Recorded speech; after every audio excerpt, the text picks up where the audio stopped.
Iran protest, एक आवाज की दास्तान। दोस्त, अगर एक सुबह आप उठो और खबर आए कि एक पूरा देश सड़कों पर है, नारे नहीं, चीखें हैं, स्लोगन्स नहीं, दर्द है। आज हम बात कर रहे हैं ईरान के प्रोटेस्ट की, जो सिर्फ सरकार के खिलाफ नहीं, बल्कि एक पूरे सिस्टम के खिलाफ आवाज है।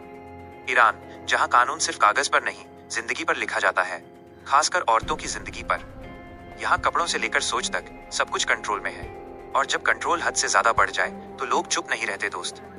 एक छोटी सी घटना जिसे सरकार छोटा समझ रही थी, वही पूरे देश की चिंगारी बन गई। एक जवान लड़की सिर्फ इस बात पर पुलिस कस्टडी में ली गई क्योंकि उसका हिजाब सरकारी नियम के हिसाब से नहीं था। कुछ घंटों बाद उसकी लाश वापस आई, और उसके साथ ईरान के लोगों का सब्र भी टूट गया। सड़कों पर पहले कुछ लोग निकले, फिर हजारों, फिर लाखों, और सबसे आगे थी औरतें। हिजाब जलाया गया, बाल काटे गए, और एक ही नारा गूंजता रहा, विमेन, लाइफ, फ्रीडम।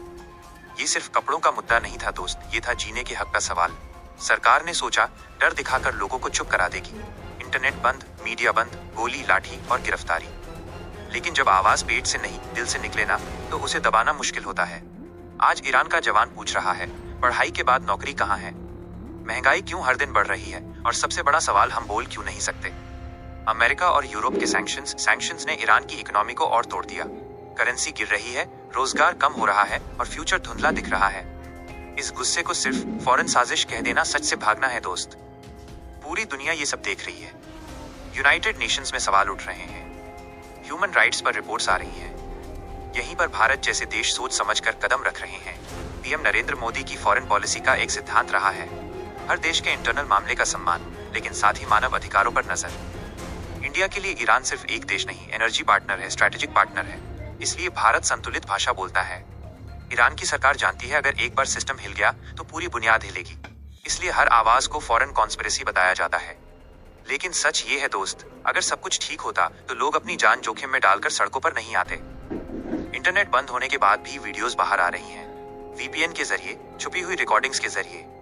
आज के जमाने में सच को ज्यादा देर तक कैद नहीं रखा जा सकता।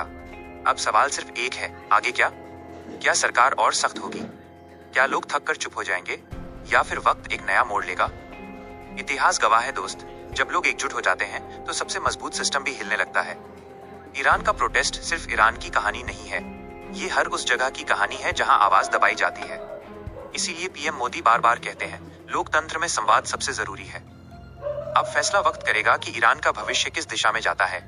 अगर आप इस मुद्दे को समझना चाहते हैं तो इस आवाज को इग्नोर मत कीजिए। मिलते हैं अगले वीडियो में दोस्त। जय हिंद।